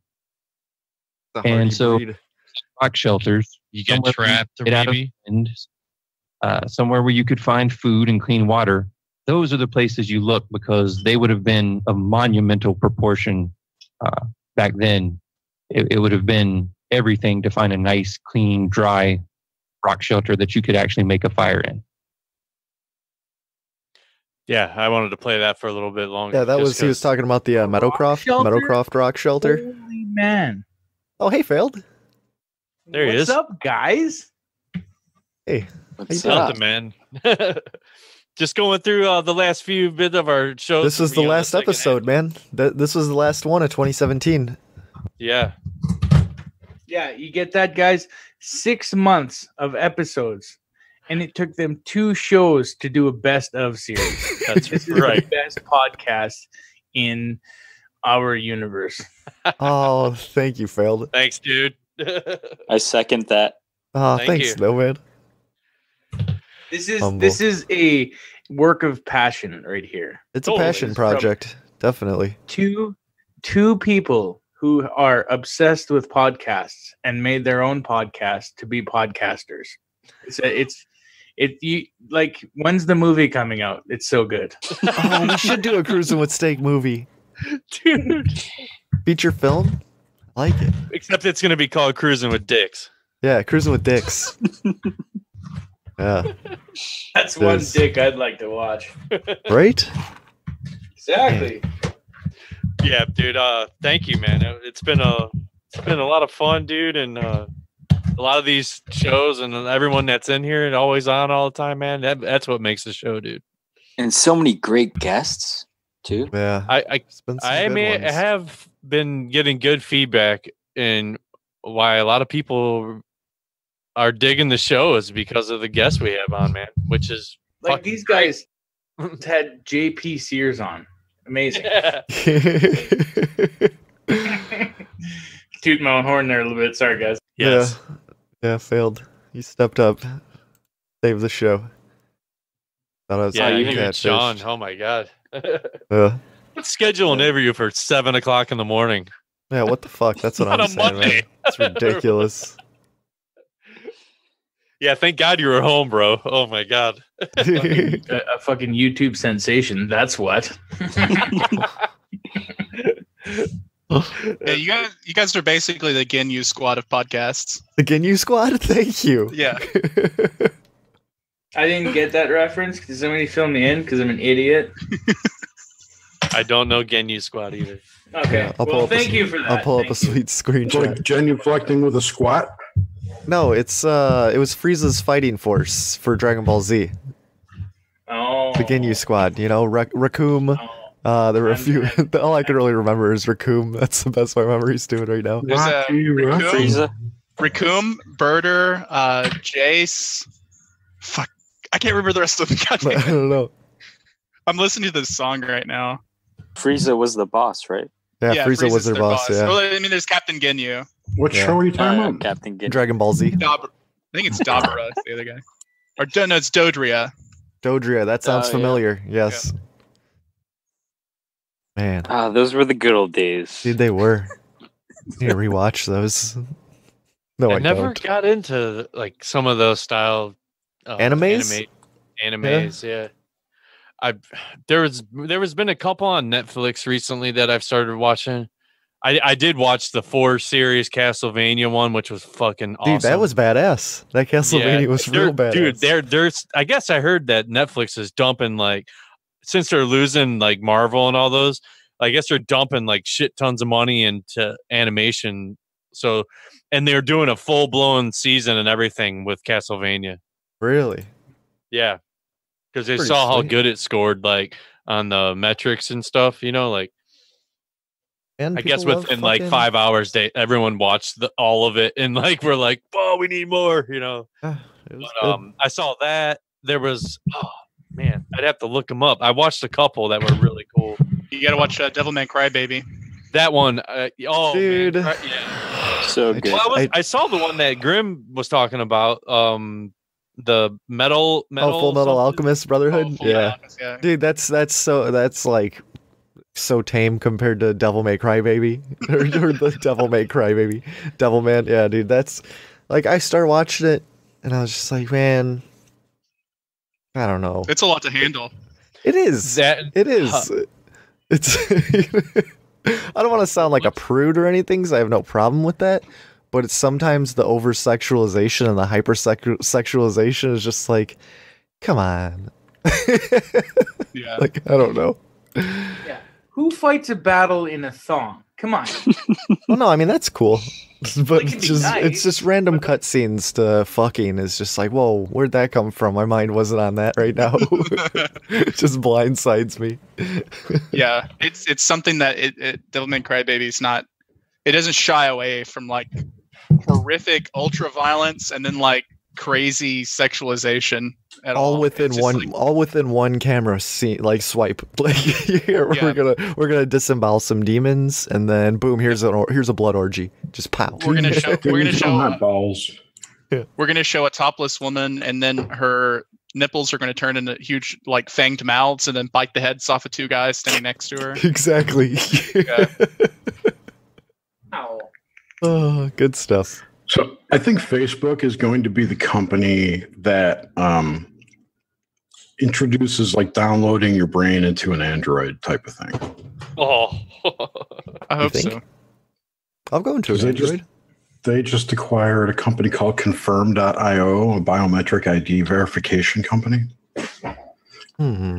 I don't know if you've heard Zuckerberg talk. He's fucking weird. Dude, he's a reptile, obviously. Oh yeah.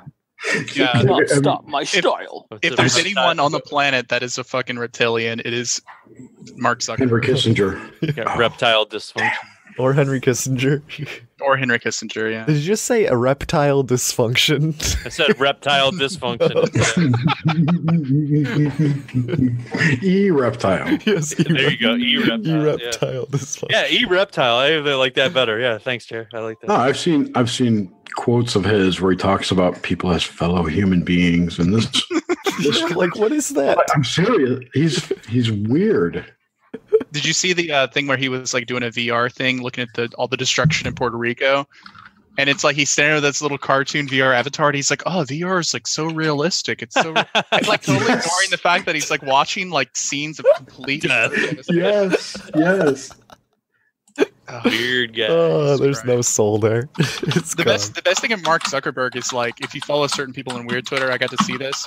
But like at one point, he put up a picture of himself standing in front of the Grand Canyon, and he's obviously baked out of his fucking gourd. His like eyes are like so red. He's just like looks really high, and he like took it down immediately. But like someone I know saved it, so I've got it saved whenever I need it. Never need to pick me up. Just watch Zuckerberg. Yeah. I just think it's Zuckerberg like stoned. It's probably the most Stoned human at the he's ever Grand been. Canyon. Yeah, maybe. Possible. Here's you want an example of what I'm talking about? Here's him meeting some cows.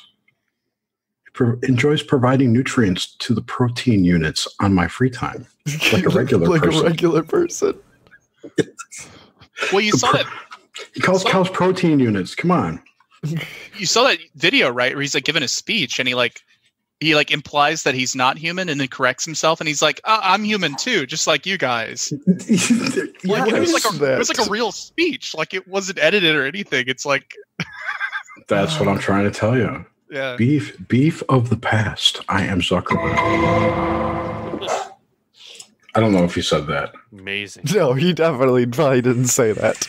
I'm pretty sure the next thing it said after that was fake Mark Zuckerberg quotes. This one he said. And there was another one. What the? There was one with him by a grave that was where he was like bowing his head. Oh, if I could find that, it'd be awesome. But I could probably. Was that Kanye? Never mind. Kanye West kissing Kanye West? There's the human video. I just posted in the chat. There's the human video. Okay, I'm playing it right now.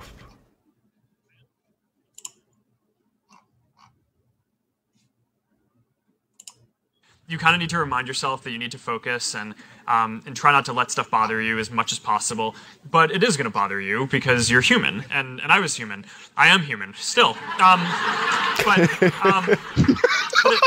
I was just referring to myself in the past. Not that I was not human. But I was human. I am human. Sure, Zuck. Good one, Zuck. Oh man, now the algos are just gonna start throwing all this Zuckerberg lizard stuff at me. Gotta get on YouTube. Oh, that's my favorite part of YouTube, where they like take some little recording artifact and be like, "Oh, they caught the mid shift. I caught the mid reptilian shift." Yes, Justin Bieber. Exactly. Yes. Did you see his eyes? They had slits. Those eyes. Those eyes. Those cold eyes.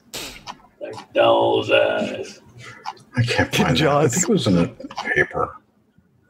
Whatever. Jaws. Oh, I found the two anime shows. Way to bring that back, right?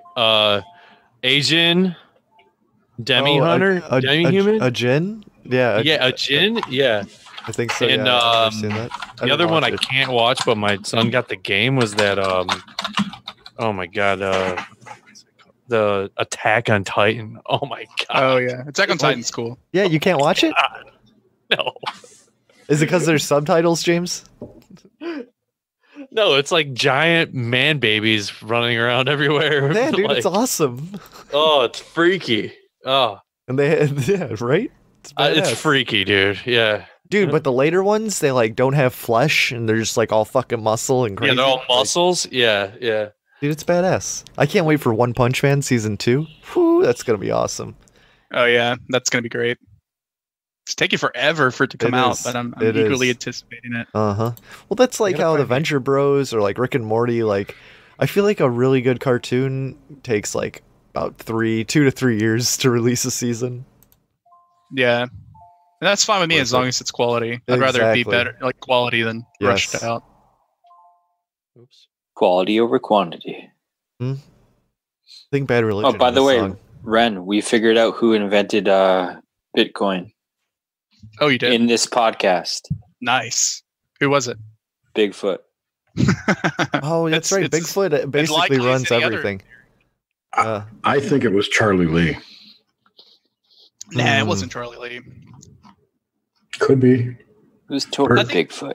I think it was a bunch of people. I think it was probably a name that was used by multiple people. Also, there were some like things and some messages in the Genesis block that made it seem like they were in England at the time. So they could be British. MI5. Yeah, possibly. There was another anime, something Space Pirate. I can't remember what the fuck that was called. Space Standy or something, or what's that called? It was It was made good. I liked it. Like, oh yeah, Space Dandy was cool. I just realized I didn't mute I'm playing some Overwatch and I didn't mute myself, and I was like talking about this, and now they're all like, "What the fuck are you talking about?" I think I tried watching that Knights of Sidonia too. Oh, Knights of Sidonia was great. That was good. Yeah. I heard that did really good season. Also, and they're making spin-offs of that one. Well, if there's an anime movie on Netflix called Blame that is by that's the one. Yeah. That's another comic by the same guy. That's the one I saw, which is really good. Yeah, Blame is my favorite comic book of all time. Like, it's incredible. Blame. If you've never read the Blame manga, definitely check it out. God damn it! Stop fucking screen sharing. Sorry. I found some funny Zuckerberg posts there. Like most normal humans, males, I enjoy charring meat inside of an unpressurized vessel behind my domicile. What? The slow screech of burning bird muscle and associated with it is associated with patriotism. I can't even see it. You read it. I can't barely. It is associated with patriotism and mortar shells in my core memory. Once the animal carcass reaches a temperature sufficient to destroy bacteria and viruses that would pose a threat to my empire, I will consume the flesh to replenish my stores of energy. Wow. You cannot stop my style. About this one. Below is a relatable photograph of me performing my usual morning ritual of ingesting nutrients via the uppermost opening of my alimentary canal after a nighttime period of paralytic stasis in the usual human fashion. Wow. Oh, that's fake. Never mind. Oh, that one is. Well, either way, you got to know he's seen all of this stuff. And it seems like a lot of times they go along with that shit. Like, why do you see random celebrities flashing like the triangle symbol? Right. They're into triangles. Because they think it's cool. Because they think they want to be in the club like everyone else. Possible. Like clubs.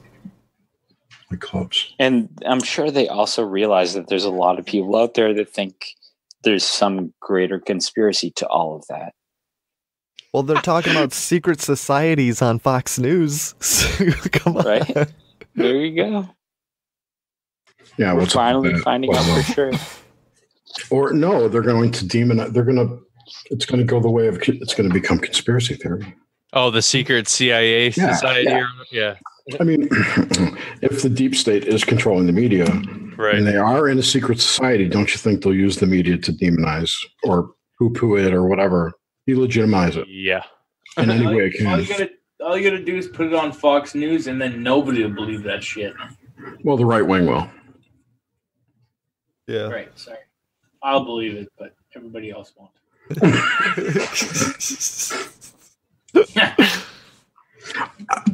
I only believe it because it's been like echoed by Trump. Or was it not Trump? By the news. It was echoed by the news after I forgot who released it. I don't know who said that. Yeah, one thing about you, Jared, is you always source all the things you tell everybody. You know? Well, yeah, I don't make shit up. Exactly. Well, I do, but I don't tell you guys. Do your own research, man. Yeah. I don't make shit up about like what's going on. No, there's enough people doing that already. I don't want to get in that crowded field. Yeah, man. Space Marines. 3,000 alien species. You know, getting autopsied. Make more shit up. I mean, it's always fun to speculate, but I think there's a certain line you can cross. Yeah, man. And there's people crossing this line, and they're definitely taking advantage of the less smart people on this earth. I don't know. Yeah. I feel like I'd fall in that category. It's Ron Johnson. Senator Ron Johnson is the guy who said it. The secret societies mentioned. We have an informant that's talking about a group. They were holding secret meetings off-site. That was the dude that clearly stated, "This isn't a distraction," in the middle of his statement. That's what he said. Like, why would you say that? I watched that video when you tweeted it out, Jerry. Ron Johnson. I just watched it before, but I forgot. I didn't hear the whole thing. He just cuts in out of nowhere. This isn't a distraction. Like, what? I think I want to play that audio. There's a reply to the tweet. It says, they have an informant. Whoever was in the secret society is screwed up bigly. Jeez. Bigly. I don't know. It's like the alt media narrative is creeping into the mainstream. Oh yeah. That's because it's bringing ratings. They see the numbers Alex Jones gets. Like, let's try it out.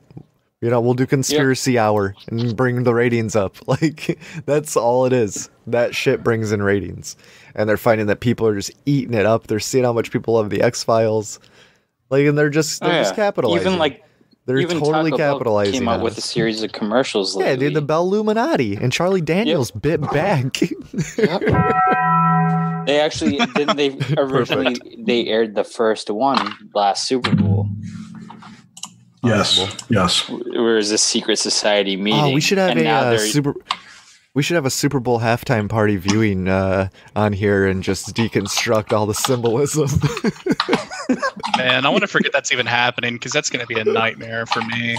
The Cleveland Browns playing in the I think the Cleveland Browns are in. Because I live in Minneapolis. They're playing in a puppy bowl. Oh, shit. I'm pretty sure the Cleveland Browns are playing the Detroit Lions. I'm almost positive in the toilet bowl.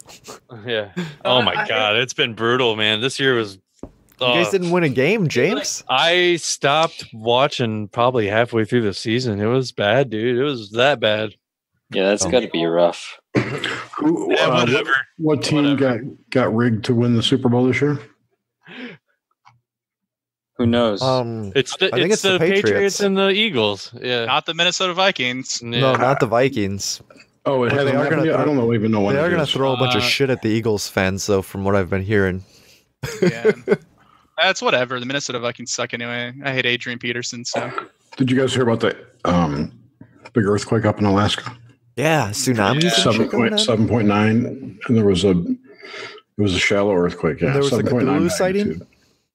The old gods are getting released up there. There was a Cthulhu sighting. Isn't there also an active volcano that's possibly going to erupt? Dude, our Earth is one giant active volcano. It's just where's it gonna bust out? Like allegedly. Hey, except for where Bigfoot lives. Other than that, the rest is magma. It's magma and Bigfoot's all the way down.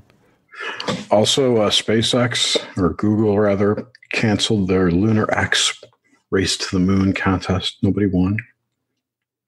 Yeah, because you can't get to the moon, Jerry, because space is fake. Well, I don't know if it's fake, but you can't get to the moon, that's for sure. Space is very viscous. We need a submarine that goes. Yeah, submarine. Hey, maybe. The firmament. Yeah, you get through the firmament, and then you can get out into space, which is some kind of liquid. I heard this dude. Have you ever heard of this guy, Eric Dollard? Has anyone ever heard of him? Nope. Sounds familiar. He's some crazy old dude who's studied Tesla and Steinmetz and all these old electrician stuff, and basically has a completely different theory of electricity from what is presented in mainstream. And one of his things that he talks about is the sun. The sun is not a plasma ball. It's some kind of converter or transformer that transforms energy from another dimension into what we call light. And when you see sunspots and stuff, you can see inside that it's hollow. And he says that this is well known among like the top scientists. It's hollow inside. Hollow sun theory? Universe stuff? It would fit into electric universe, definitely. Well, it's not really pitted from being hit by asteroids. It's electrical discharge causing all the craters and shit. Not the moon. Oh, sorry. The sun. Oh, yeah. Yeah, the sun is it's not solid. Yeah. Yeah, it's hollow. Yeah. It's cool. He's a weird dude, but he talks his big thing is about music and harmonies and how the frequencies of the earth and everything around us is supposed to be in harmony, but it isn't. So he's working on shit to make things more harmonious. Like he made a musical seismograph. So when like there's no activity, I guess it plays a nice harmonic tune. But if there's if there's distortion in the earthquake fields that he can pick up, it starts making noise. See, that's what happens when you get really high and you read the Silmarillion too many times. I don't think this guy gets high. He looks more like an Asperger's kind of person. Look, he's like super smart, and he spent 11 years being homeless. Okay, that's not a charismatic, outgoing person there. It sounds more right than anything to me. I wouldn't be surprised if the majority of this reality is comprised of vibrations, frequencies, light, and some other thing that just can't be measured. Yeah, because it's like a projection from outside. Where do you guys stand on the whole electric universe thing? I'm interested in hearing other people's views on it, because Soraya kept wanting me to like watch electric universe videos. And if the universe is real, as they describe it, then it's probably what it's going on. Yeah, it makes sense to me. It also makes astrology actually possibly physical in a strange way. Well, but it makes sense. I just remember. Sorry. Astrology is physical in the sense that, like, when they did remote viewing experiments, they were able to determine that sort of the way the Earth was tilted towards the galactic center influenced remote viewing results. So, like, I believe that it's like, at least astrology is like getting around some of the same ideas. But I don't know. Like, I watched the Electric Universe stuff. I read up on it, the stuff that Soraya showed me, and then I read some counter arguments from physicists and stuff. And I don't know if I'm on board with it, because I heard some pretty good arguments about why the Electric Universe theory kind of falls apart. What if it's not just electrical? What if it's like an ethereal universe theory? What do you mean?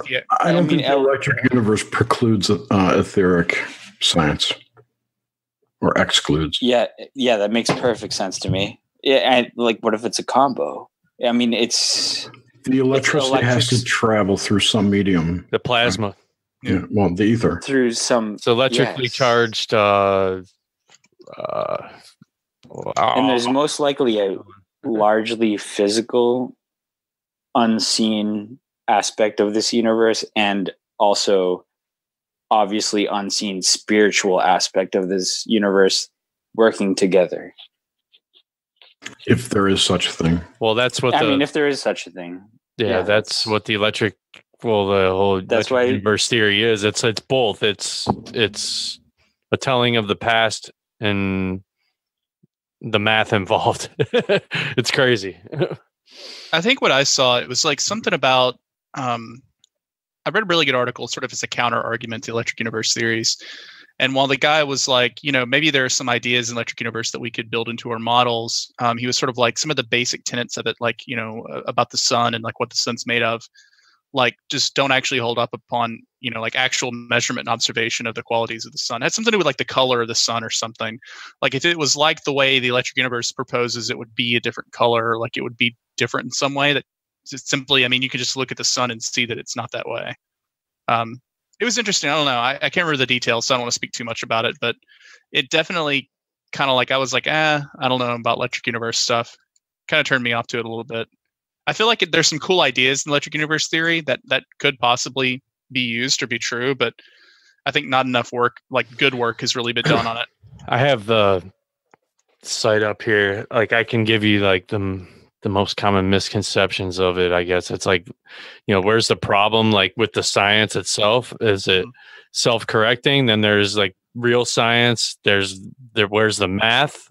Mm-hmm. There's peer-reviewed research. What about gravity? Mm-hmm. How big is the universe? Where's the conductor? Educational deficiency, which is schooling, and they talk about Einstein in it, and how Einstein was really has never really been proven. His theory of relativity has never been proven. But they did. Using the clock experiment. Yeah, like let's see here. I'll explain this. Their answers: Einstein's relativity theory is actually two related theories. It's spatial relativity (SR) from 1905, and the general relativity (GR) of 1915. So it's combined. Both are purely mathematical theories. The relationship of the mathematical symbols to the real world of physical bodies and their motion is a matter of interpretation.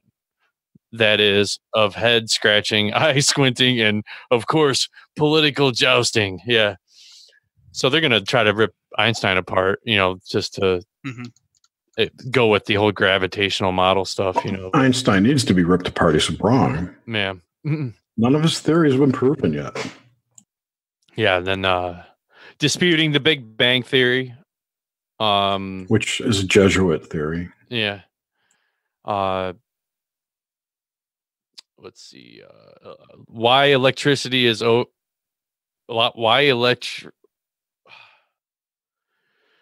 why electricity over magnetism? So basically, like there's a lot of different. Jerry, I hear you talking about these Jesuits a lot. You want to give me a rundown of who the Jesuits are? Where should I begin? I just let's do a segment. Let's do Jerry's Jesuit segment. I'm not the right person, but I could research and go over it. I mean, what I know about them is that they are the warriors of the Catholic Church, the soldiers, if you will. Aren't those the Knights of Malta, though? They're closely related, but the Jesuits are you should read their oath. It's pretty intense. And the Vatican is full of Jesuits right now, even the Pope's Jesuit. And they've always had a war with the non-Jesuits within the church. And it's said that they're behind everything. Or a lot. Interesting. I wouldn't be surprised. I think there's probably a bunch of groups like that that are behind everything, and they're probably fighting a bunch of the time. Yeah, there's like Skull and Bones versus Jesuits versus the Bilderbergers, right? Right, versus Freemasons. But I think there's a lot of I'm sorry, Ren. There's a lot of intersections between all these circles, these spheres of influence. Between the Bilderbergers and I don't remember what I was going to say. Never mind. Sorry, go ahead, Ren. Oh, I was just going to say something stupid. It's just like there's also the Iscariot organization, the official vampire hunter wing of the Catholic Church. Yes, they may actually have that. It's possible. I know that, join that. I remember a couple of years back they had a call. The Vatican called out for new exorcists because they needed to up their department. It was very low. That was weird. Like I thought the Catholic Church didn't actually involve themselves with exorcisms anymore. Like it wasn't a thing. So that was weird that when I read that. I remember when that came out. Yeah, right. I remember that too. So gotta get the demons out, man. It's real. I would go to exorcist school, but I don't want to be I like having sex, so. Well, yeah, that's what I was thinking. Because even when I saw that, I'm like, I wonder if there's a future for me in demon hunting. Or be a demonologist. I see these guys on TV that are demonologists. I'm wondering, how'd you get Jerry, that? I could see you like a Giles in the Buffy the Vampire Slayer, I something don't get the reference. I think of Van Helsing. That's where I go with that. James Bond of demon hunting. I'd be a Giles. You can't carry that crossbow in here. I'm a demon hunter. Giles would be. Giles fucked, so. Yeah, he did. Yes, he did. So did Van Helsing. He got that hot chick. What's her name? Underworld lady. Oh, Kate Beckinsale? Yes, Kate. Kate, if you're listening to this, you're a beautiful woman. Oh, yeah, we're still recording a show, aren't we?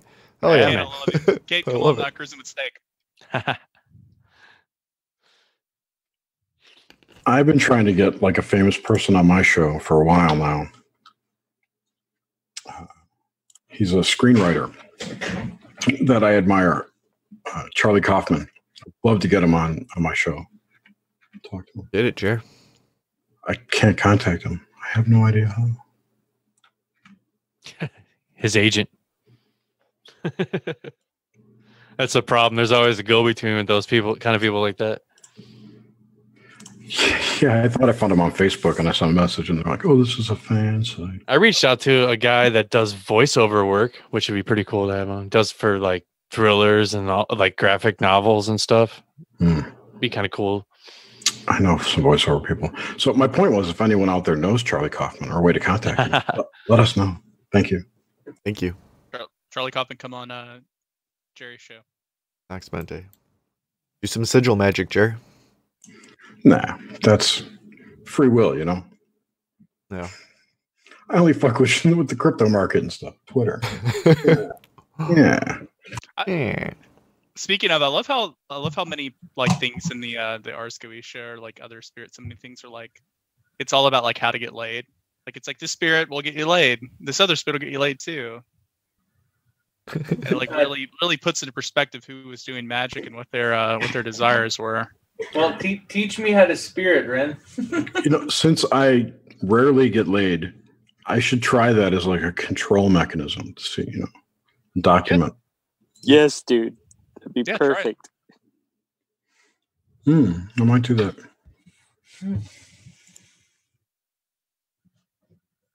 And then if it fails, we know it's a distraction. Yeah, we know it's all junk. The whole occult, it's all junk. It's got nothing to do with bullshit. Fucking meat mountains. I'm like, holy fuck! I want to bust down a door and start eating your meat mountain. Cruising with steak, health /food segment. Eating your meat mountain. Grab a bite to eat while you're listening to this. It's good. Yeah, get some burgers. Maybe a nice spread. Yeah, nice spread. Maybe some ribs. Some ribs. Cruising with steak, health /food segment. The most health conscious podcast all along the flat earth. The most health conscious podcast all along the flat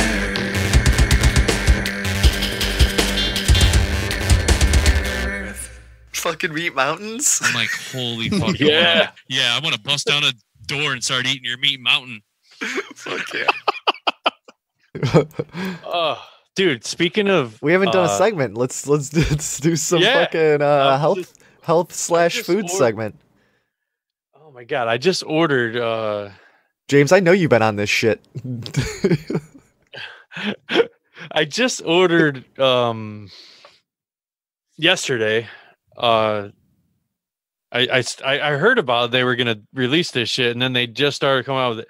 Okay, remember that show Limitless, or the movie, even the movie that NZT? Yes, they just released it. What?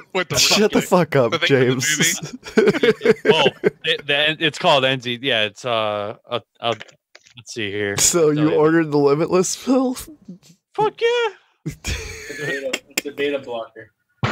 It's a beta blocker. Yeah, dude, it's gonna turn all the frogs in your neighborhood gay. You kidding me right now? Or make me smart as fuck. Or make you smart as fuck. Gay. It could make you smart as fuck. You know, that happened in a movie. James, only one way to find out. Yeah. If that worked, I have some snake oil you should buy. Yeah, really. Yeah, for real. Most nootropics are basically snake oil. Yeah. Dude, you got this. Like monatomic gold. Whatever, man. Try telling Adam Loyal. He fucking scarf supplements all day long. Just alpha brains and fucking niacin flushes, and he's an animal. Right, that's why I went for this. I think like zinc and magnesium and stuff, but that's about it. One thing I know for sure is good: CBD supplements. CBD, yes. It's especially if you have any kind of joint pain or anything like that. Smoke 2 joints in the morning. Joint pain even helps with anxiety as well. There's so many different good purposes for CBD, and you can buy mints online. You can buy vape juice with CBD. Yep, exactly. Yeah. Cloud9 vapes. Yeah. I have. It just has so many health benefits. Mine's called Blue Moon Hemp. Yeah, Blue Moon. I've heard of them. This shit's good, dude. Well, this is 200 milligram CBD oil. It's called Flan. It tastes like Flan. Yeah, tastes like flan. Yeah, it tastes like custard. Custard, yes. Have you guys tried any consumables? No, they're illegal in our states. I can buy them. Yeah, I can buy. Well, you can buy gummy bears and shit with it in it. Well, it's CBD. Well, CBD, yeah, but not with THC. Just CBD. Try some consumable CBD. I mean, I don't want to encourage any cruising with steak listeners to do anything illegal, but it's pretty easy to mail that in the postal service. CBD is legal in all 50 states. Yeah, CBD is fine. Well, I mean, just like edibles. And I have a edible. Like what I would say to anyone, before you take Tylenol, try taking some CBD consumable. Don't ever take Tylenol. Yeah, right? Exactly. But people rely on things like Tylenol, ibuprofen. Well, ibuprofen's great. If you don't want to have kids. If you don't want kids. I can't do CBD oils because I'll get traces of THC in my system and I have to do piss tests. Only if you do an exorbitant amount. It depends on the purity of the CBD. It's a lot easier for me to not take that risk, right? Yeah, that's true. Oh, yeah. In your situation, that's totally different. What the fuck? Did you see the story that came out today about that? Have you seen that store, the Mattress Firm? How like there's a store on every block for one of these places? No, dude, I'm tripping out right now. Why? I got 2 shows going in my head right now. Sorry. Should we wait?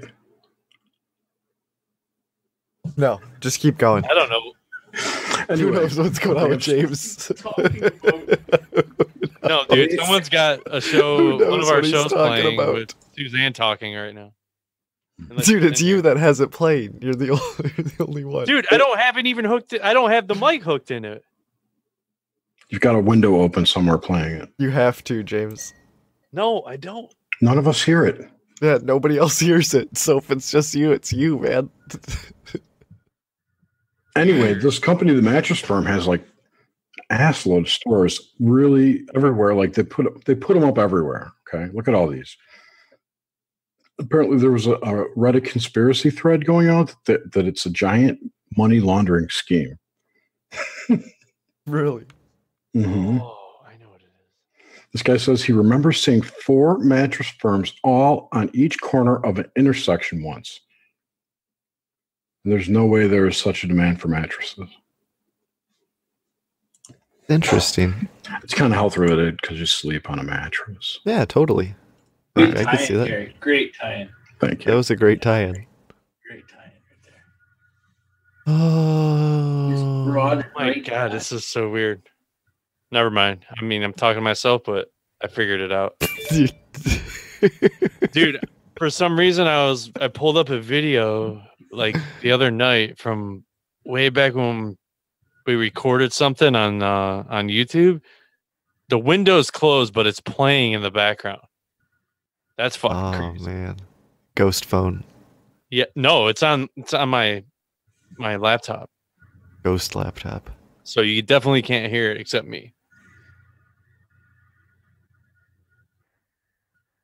It's me, Jerry, Sean, and Suzanne in it.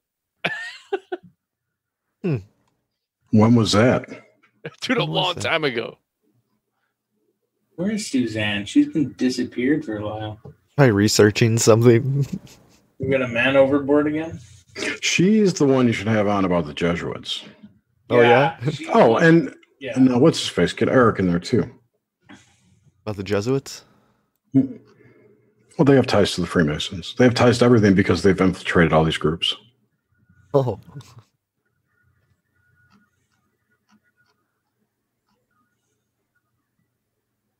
Well, we also got any more health stuff? Should we wrap this Here's a little bit of a good health factoid. Okay. The dirt of our Earth contains a microbiome that is actually good for our health. It's good for our own microbiome. I found it. Oh my god, that was crazy. Except it's polluted with pesticides and shit. Yeah. Well, that's the whole point. Yeah, that's why it's being poisoned. But if you can get away from that bullshit, then it's actually really good for you. It's a harmless soil bacteria called Mycobacterium vaccae, I think is how it's pronounced. And it's been found to actually have antidepressant qualities. So like anyone that gardens and gets like dirt in their fingers, that alone is healthy for you. And that's exactly why I don't go outside, is so I don't get dirty. And there's probably a reason why there's things like, hand sanitizers that were pushed within like the last 20 years. Like everything, like, to sanitize. It's the whole germaphobe society. Right. I never use it. Right. And there's even the possibility, some people think that germs are not even real. They're aliens. Pretty sure they're real. I'm pretty sure they're real too, but there's some people that believe that's just like a mind control program or something. There's people out there who think we're Westworld robots and viruses are fucking nanobots. So, who knows? And not only that, when you think about the discovery of germs and stuff like that. Too long, James. Too long. Ever since the discovery of these things, there's been people that have had psychological issues with them. I mean, it's almost like one of those where if you never knew they existed, they wouldn't have bothered you. Exactly. That's exactly what I'm saying. I'm sure people who are like germophobic now were probably like obsessively clean back in the day or something. Like it probably just manifested in a different way. Right. And it's one thing to be clean from certain things, but my whole point with this little health tidbit is that dirt, for the most part, is good for a human being. Which makes perfect sense considering this is where we live. We live in direct contact with it. I mean, if it wasn't for our modern society. I mean, I agree with you to an extent, but there are also a lot of like pathogens and parasites that live in dirt. I mean, like the worm that causes elephantitis lives in the dirt and transmits itself. Like it basically lives in the dirt, and when you walk on top of it, it burrows into your heel and like kind of makes its way into your body. Same thing with like ringworm and some other stuff in the South. That's one was a large problem in the South with like people going barefoot. It would get parasite infections and stuff. So, I mean, to the larger extent, I think like we worry too much about cleanliness these days, and a lot of people aren't exposed to things until much later in life when their immune systems are weaker. And things like overprescription of antibiotics and overuse of antibacterials and stuff are probably not good. And vaccines. Yeah. Mm-hmm. Well, not vaccines. I'm a vaccine boy. I love my vaccines. Oh, it makes me wonder if the whole point is to separate us from the planet. From all the vaccine. Wren Collier story. I want to be vaxxed to the gills, baby. Vax man. You never know. You might get superpowers. Yeah, really. I'd be like vaccine man. I'd just be immune to every disease. Dead from aluminum. I could like have sex with just the nastiest people. I could do. I mean, imagine if we're just completely. That is good. That would rule. Yeah. Yeah. Okay. So I'm yeah.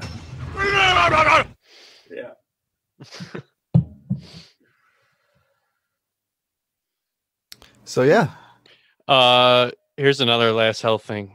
Watching birds near your home is good for your mental health. There you go. That's Cruising with Steak in a nutshell. Watch some birds. Hell yeah. According to the study, people living in neighborhoods with more birds, shrubs, and trees are less likely to suffer from depression, anxiety, and stress. How do they find that out? They're like, so why are these people okay? Birds. It's gotta Gotta be the study. Yeah, the study conducted at the University of Exeter involving hundreds of people found benefits for mental health of being able to see birds, shrubs, trees, etc. People living in urban areas are more, basically, be around with nature. The study surveyed mental health in over 270 people from different ages and incomes and ethnicities, and found that those who spent less time out of doors than usual in the previous week were more likely to report they were anxious or depressed. After conducting extensive surveys of the number of birds in the morning and afternoon in these 4 different areas, study found that lower levels of depression, anxiety, and stress were associated with the numbers of birds people could see in the afternoon.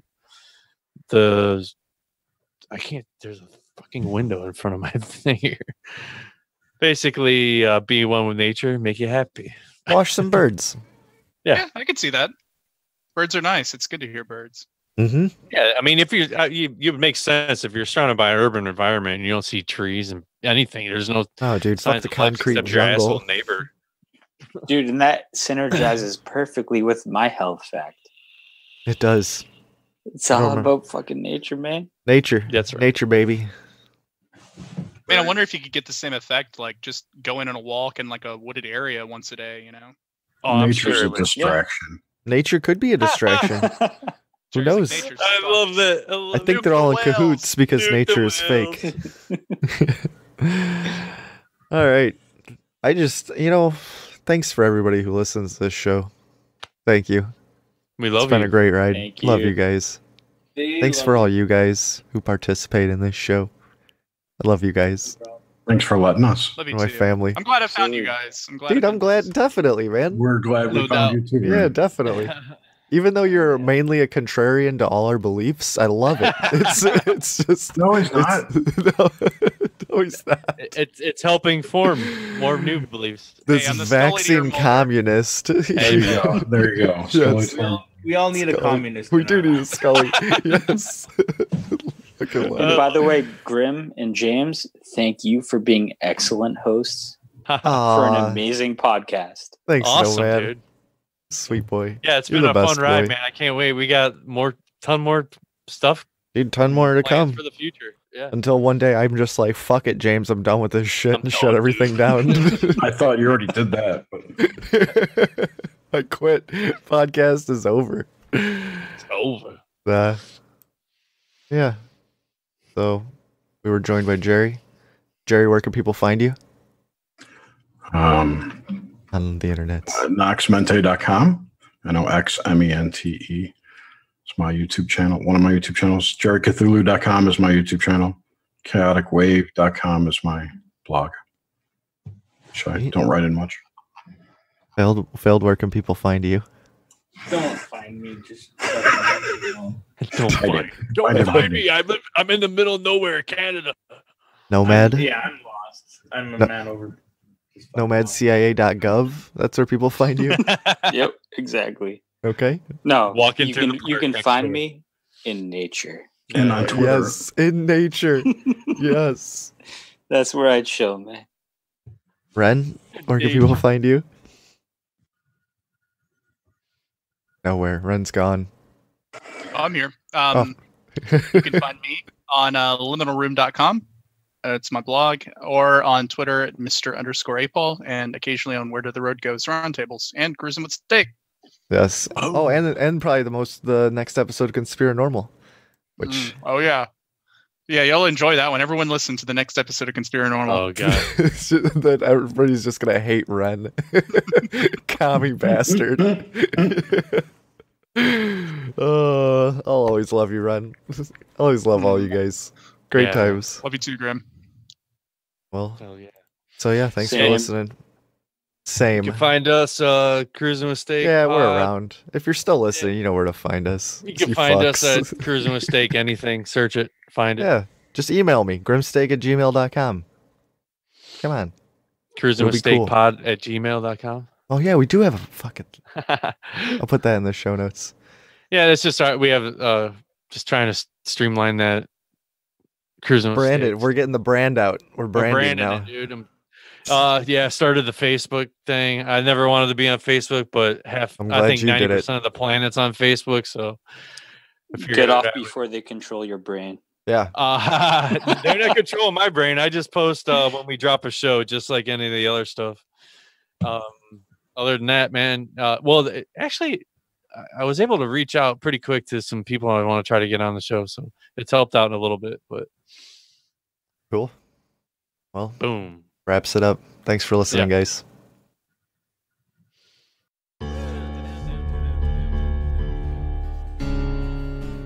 Just a drop in the bucket.